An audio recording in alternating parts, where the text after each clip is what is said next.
Artificial sweeteners are generally regarded to be safe. Hey everybody, it's Jason Blaha here. I thought I would chat with you guys and gals a little bit about this today. And again, we have to sometimes learn to set aside sensational headlines and look at stuff, in comparison to the alternatives. And I know that a lot of people have always been scared of the idea of artificial sweeteners because they have, again, the appeal to nature fallacy.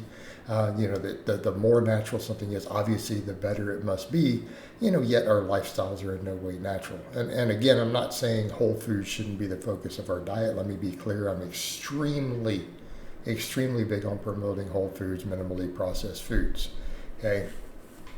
But given the issues people have with refined sugars, our need for a sweet tooth, stuff like that, I think artificial sweeteners are still a valuable tool. They can be a valuable tool. And I think particularly for people with a sweet tooth, okay? Also particularly for just people who maybe don't like drinking water and they need to drink more water just to help them lose weight, to flush things out. So again, adding a little bit of mixes to your water, okay? Perfectly reasonable use of these substances. All right, and the problem is, again, people will, unlike certain things that have ridiculous amounts of data, like alcohol is an example. Alcohol is an example of even in trace amounts. The research shows consistently it's pretty dang harmful in amounts lower than even normal considered moderation amounts. All right, we don't even get the same public outcry by some people we get over artificial sweeteners. And I'm not saying we shouldn't further research artificial sweeteners. Obviously, there are always going to be people who want to look for any problems, and they should look for problems. But in the grand scheme of things, from what we can tell, if those risks even exist, they are way down the list of things that we should be concerned about, given the other stuff in our diet, all right? Fried foods, refined sugars, refined fats, all these things, okay? Those things are such enormously higher in terms of their proven negatives that we're not even in the same ballpark. In other words, when a person starts saying, well, I'm concerned with artificial sweeteners, okay? So you've cut all those other things completely out of your diet, right? Because if we've got enormous amounts of data showing that all those things are considerably worse than even the potential hypothetical, unproven, unsubstantiated risks of artificial sweeteners, then obviously you've clearly cut those out of your diet, right? And now you're looking for that last 0.5% advantage for optimizing your health. Because, that's really what it would come down to, okay? That's really and truly what it would come down to. In other words, you've eliminated all the other way worse stuff because there could be a hypothetical risk, a small one. Okay, that's fair. But if a person is running around saying, oh, these things are dangerous, yet they still consume butter on occasion, occasional glass of wine.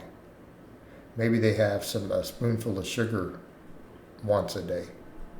Okay, that's very hypocritical. In fact, I'm going to say it's ignorant because all of that stuff, even those moderation amounts, there's no reason to believe that isn't worse. Again, just based on what we have, and I'm not even saying a spoonful of sugar a day is going to hurt you per se. Compared to any quantity of artificial sweetener, though, it's objectively worse based upon every bit of data we can gather. Now, people say, well, what about some of this stuff on gut biome? It's never been conclusive. Plus, there are much larger fish to fry in terms of gut biome. How about not getting enough fiber, not getting enough, gut flora diversity through eating a different variety of fruits and vegetables and nuts and things, right? That's your big one. Again, we're going to talk about gut flora. Are you eating prebiotic foods, probiotic foods? Are you eating both?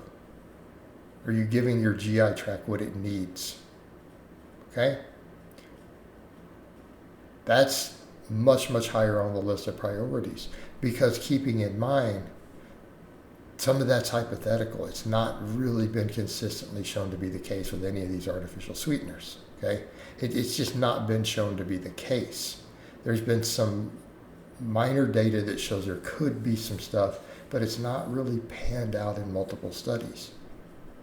But we do know that eating a diet that's too low in fiber absolutely disrupts and destroys gut flora. Okay?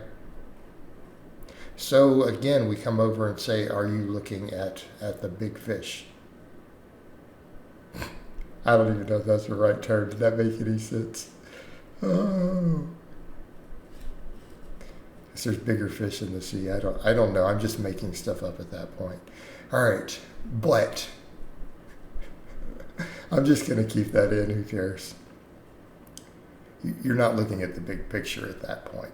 It's kind of like it's trying to major in the minors.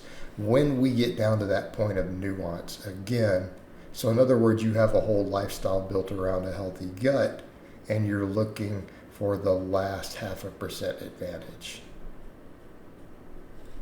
That's, again, when you would look into something that extreme. That's when you would look into something that extreme. And hey, if that's what you're doing, then by all means, I don't have a problem with that. If someone is literally trying to have perfect health and they're going to go to that extreme, by all means, I'm not going to knock you for that choice. But what I'm telling you is you're getting pretty extreme at that point. And I don't have an issue with that as long as people understand that there are much, much, much bigger fish to fry. And we come back over to what are we replacing? Refined sugars. People are using these to replace refined sugars. We know the harms that refined sugars cause. It's enormous. Okay? So, I mean, I would go so far as to say that even if all the hypothetical risk of, say, aspartame turned out to be true, right? Possible suspected ones by researchers and experts, worst case scenario. Okay? Let's assume that was true. But you replaced all the refined sugars in the world with it. Would, on average, our health improve? Would obesity, diabetes, cardiovascular disease, cancer all go down worldwide? I'm going to say even in America, nationwide. I'm going to say absolutely, 100% chance. All of those things would go down. Every last one of them would be reduced. Okay, so that is what we're using as a possible comparable metric. And again, I find lots of people get great results, particularly with artificial sweeteners, getting really, really, really lean, right? When they need to trim that last bit of body fat, and they use that to handle any sweet cravings, a sweet tooth, even add it to their water to get more water in, it becomes a very, very valuable tool. All right, guys, but that's really all I have to say on that today. I hope it's been informative, and I'll talk to you guys and gals next time.